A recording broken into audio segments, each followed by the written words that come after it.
Hello दोस्तों, आज का जो अपना टॉपिक होगा वो टॉपिक होगा पोलिंग पिरियसन विरोधाभास। और सेकंड क्वेश्चन है अपना एनिलीन और पिरिडीन जो होता है सीमावर्ती होता है, जबकि NH3 कठोर होता है। क्या बोलना चाह रहा हूँ मैं, जैसे अपने पास ये तो होता है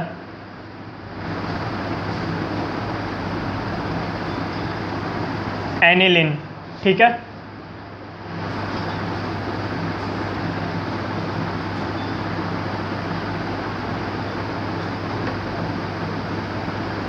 और ये होता है पिरिडीन, ये है एनिलीन, ये है पिरिडीन, और एक है अमोनिया। तो ये दोनों जो होते हैं एनिलीन और पिरिडीन, ये दोनों तो सीमावर्ती होते हैं, लेकिन अमोनिया कठोर होता है। क्यों? रीज़न इसका है कि जो एनिलीन है, ये अपना जो एनिलीन है, इसमें क्या होता है, अनुनाद पाया जाता है। एनिलीन व पिरिडीन दोनों में अनुनाद पाया जाता है। तो दोनों में अनुनाद पाए जाने के कारण परिणामी आवेश घनत्व का मान घट जाता है। पिरिडीन व एनिलीन दोनों में अनुनाद पाए जाने के कारण परिणामी आवेश घनत्व का मान घट जाता है, ठीक है। जबकि जो नाइट्रोजन होता है, यहाँ पे देखो आप, नाइट्रोजन पे +3 आवेश है, हाइड्रोजन पे -1 आवेश है, -1 आवेश। तो NH3 में नाइट्रोजन पर +3 आवेश है, तो इस पर आवेश घनत्व का मान अधिक है। नाइट्रोजन पर आवेश घनत्व का मान अधिक है, इस कारण NH3 कठोर होता है और ये दोनों सीमावर्ती होते हैं। आंसर में आप लोगों को क्या लिखना है, एनिलीन व पिरिडीन दोनों में अनुनाद पाए जाने के कारण परिणामी आवेश घनत्व का मान घट जाता है, जबकि NH3 में नाइट्रोजन पर आवेश घनत्व का मान उच्च होता है, इस कारण यह कठोर होता है। जबकि ये दोनों कैसे होते हैं, सीमावर्ती होते हैं। कैसे होते हैं, सीमावर्ती होते हैं, ठीक है। अब सीमावर्ती में भी क्या, ये दोनों सीमावर्ती क्षार होते हैं। एनिलीन व पिरिडीन दोनों सीमावर्ती क्षार होते हैं। क्या होते हैं ये, सीमावर्ती क्षार। एनिलीन व पिरिडीन दोनों सीमावर्ती क्षार होते हैं, ठीक है। अब पोलिंग पिरियसन विरोधाभास क्या था, इसको समझो आप लोग। तो ये तो ऐसे ही था, अपना मेन टॉपिक है पोलिंग पिरियसन विरोधाभास।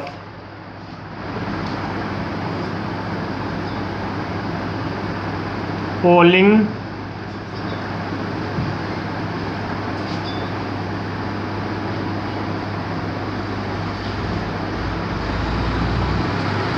पिरियसन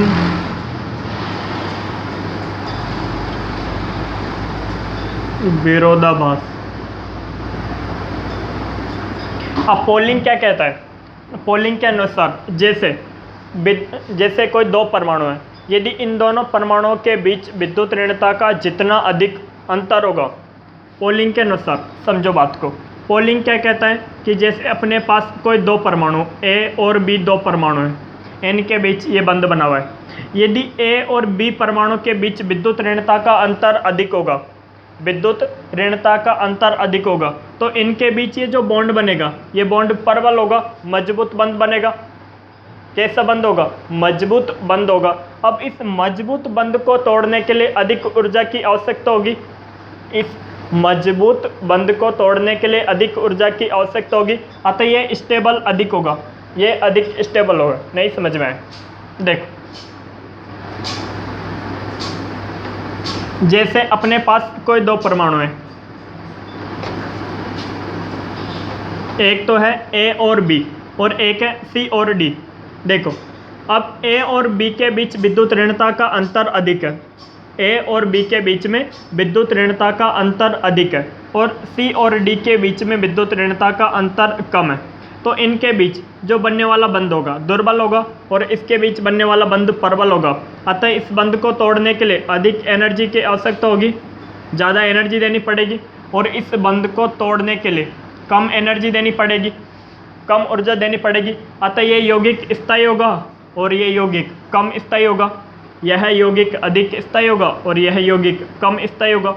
ऐसा कौन बोल रहा है, पोलिंग बोल रहा है। कौन बोल रहा है, पोलिंग बोल रहा है।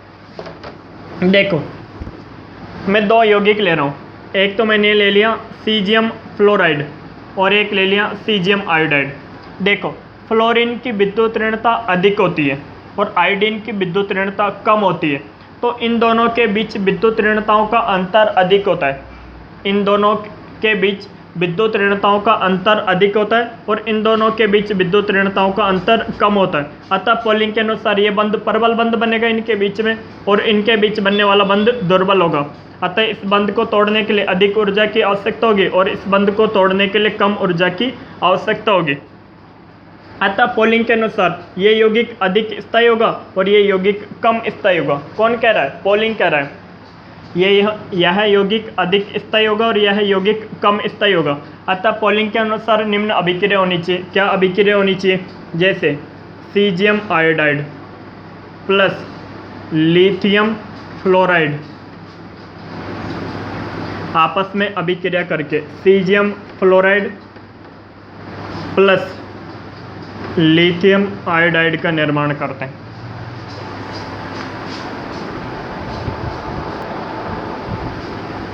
अतः पोलिंग के अनुसार ये अभिक्रिया होनी चाहिए। न सीजियम फ्लोराइड अधिक स्थायी होता है और सीजियम आयोडाइड कम स्थायी होता है। किसके अनुसार? पोलिंग के अनुसार। अतः पोलिंग के अनुसार तो ये अभिक्रिया होनी चाहिए।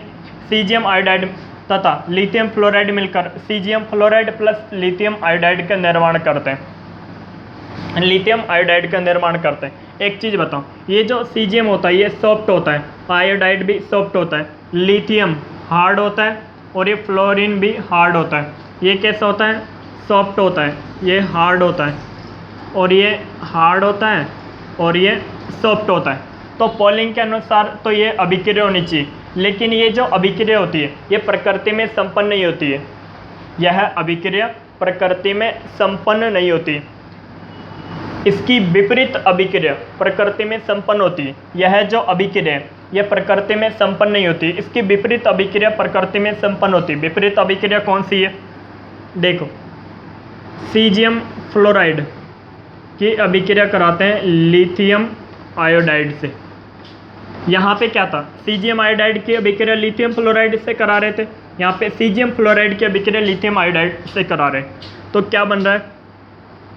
Caesium iodide plus lithium fluoride. अब देखो, ये कैसा होता है? सॉफ्ट। ये कैसा होता है? हार्ड। ये कैसा होता है? हार्ड। ये कैसा होता है? सॉफ्ट। ठीक है, ये सॉफ्ट सॉफ्ट और ये कैसा होता है? हार्ड और हार्ड। तो पियर्सन ने यही तो कहा था कि कठोर कठोर एवं मृदु मृदु अधिक स्थायी होते हैं। किसकी तुलना में? कठोर मृदु की तुलना में व मृदु कठोर की तुलना में। देखो इस अभिक्रिया में देखो, यहाँ पे तो कठोर कठोर अधिक स्थायी होते हैं। किसके अनुसार? पियर्सन के अनुसार। और मृदु मृदु अधिक स्थायी होते हैं। तो यहाँ पे मृदु मृदु ये अधिक स्थायी है और ये भी अधिक स्थायी है। यहाँ पे अधिक स्थायी अणु टूटकर कम स्थायी अणु का निर्माण करा, सॉफ्ट हार्ड का निर्माण करा, हार्ड सॉफ्ट का निर्माण करा, कम स्थायी अणु का निर्माण कर रहा है। जबकि ये जो अभिक्रिया है इस अभिक्रिया में सॉफ्ट हार्ड और ये है हार्ड सॉफ्ट, ये मिलकर सॉफ्ट सॉफ्ट व हार्ड हार्ड का निर्माण कर रहे हैं। यानी कि सॉफ्ट सॉफ्ट क्या होता है? कैसा होता है? अधिक स्थायी होता है सॉफ्ट हार्ड की तुलना में, और जो हार्ड हार्ड होता है वो भी अधिक स्थायी होता है हार्ड सॉफ्ट की तुलना में। ठीक है, तो यहाँ पे तो कम स्थायी अणु मिलकर अधिक स्थायी अणु का निर्माण कर रहे हैं, जबकि इस अभिक्रिया में अधिक स्थायी अणु मिलकर कम स्थायी अणु का निर्माण कर रहे हैं। तो ये जो पहली अभिक्रिया है ये प्रकृति में संपन्न नहीं होती है और ये दूसरी अभिक्रिया प्रकृति में संपन्न होती है। यह जो अभिक्रिया होती है पियर्सन के अनुसार होती है। ने किसके अनुसार होती है? पियर्सन के अनुसार होती है। ठीक है, अब थ्योरी कैसे लिखें? थ्योरी भी तो लिखना है ना। ठीक है, थ्योरी लिखना सिखाता हूँ। देखो कैसे लिखना है। लिखो, पोलिंग के अनुसार दो परमाणुओं के बीच में विद्युत ऋणता का अंतर जितना अधिक होगा वह बंध उतना ही प्रबल होगा तथा वह यौगिक उतना ही अधिक स्थायी होगा। अतः पोलिंग के अनुसार निम्न अभिक्रिया संपन्न होनी चाहिए। पहले वाली अभिक्रिया लिख देंगे, लेकिन इसकी विपरीत अभिक्रिया प्रकृति में संपन्न होती है। ये वाली अभिक्रिया प्रकृति में संपन्न होती है। इसे किसने समझाया? पियर्सन ने समझाया। यह अभिक्रिया पियर्सन के सिद्धांत के अनुसार होती है। इस अभिक्रिया में 575 किलो जूल ऊर्जा बाहर निकलती है। यह जो अभिक्रिया है, इस अभिक्रिया में 575 किलो जूल ऊर्जा बाहर निकलती है। यानी कितनी? 575 किलो जूल ऊर्जा बाहर निकलती है। ठीक है, देखो, और प्रियसन के अनुसार कठोर अंतःक्रिया के प्रभाव में मृदु अंतःक्रिया आसानी से संपन्न हो जाती है। ये क्या चीज़ है? देखो यहाँ पे क्या है, सॉफ्ट हार्ड और हार्ड सॉफ्ट। तो ये देखो, ये सॉफ्ट हार्ड सॉफ्ट।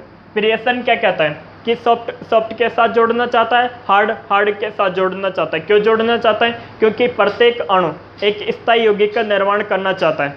प्रत्येक अणु एक स्थायी यौगिक का निर्माण करना चाहता है। अब सॉफ्ट स्थायी यौगिक का निर्माण कब करेगा? जब वो सॉफ्ट बेस के साथ जोड़ेगा। हार्ड एसिड स्थायी यौगिक का निर्माण कब करेगा? जब वो हार्ड बेस के साथ जोड़ेगा। तो ऐसी कहानी यहाँ पे है। यहाँ पे ये सॉफ्ट और ये सॉफ्ट, यानी ये बन जाएगा, और ये हार्ड और ये हार्ड। तो प्रियसन क्या कहता है कि ये जो हार्ड अंतःक्रिया होती है, कठोर अंतःक्रिया के प्रभाव में ये जो मृदु अंतःक्रिया होती है, ये आसानी से संपन्न हो जाती है और ये अभिक्रिया संपन्न होती है। अगर इसमें भी नहीं समझ में आया होगा तो और समझा देता हूँ।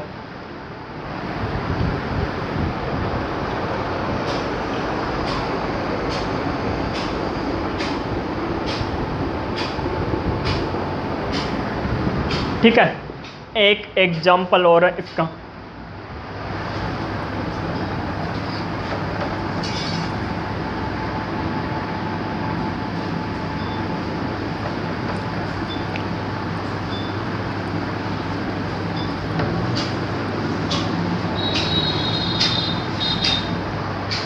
देखो, एक है HgF2 और एक है अपने पास HgI2।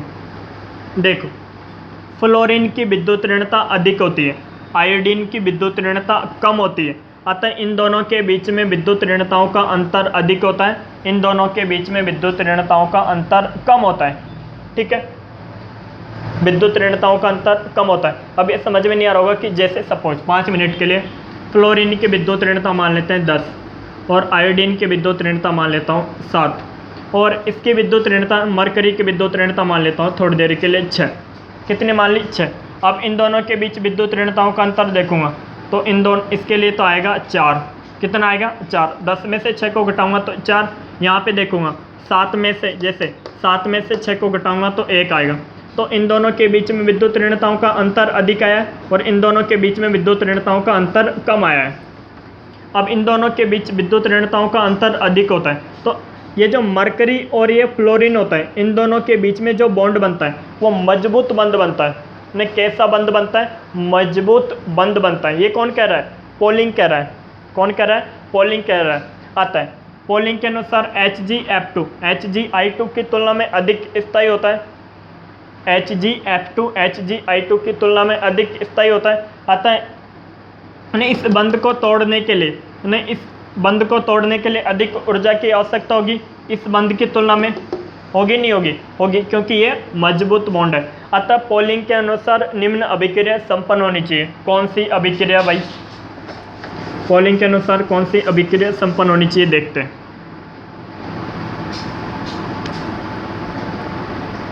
HgI2 प्लस BeF2 ये मिलकर HgF2 प्लस BeI2 का निर्माण करते हैं। अतः पॉलिंग के अनुसार निम्न अभिक्रिया संपन्न होनी चाहिए, लेकिन यह जो अभिक्रिया है ये प्रकृति में संपन्न नहीं होती है। यह जो अभिक्रिया प्रकृति में संपन्न नहीं होती, इस ब्रह्मांड में संपन्न नहीं होती है। इसकी जो विपरीत अभिक्रिया है वो संपन्न होती है। अब इसकी विपरीत अभिक्रिया क्या है? HgF2 plus BeI2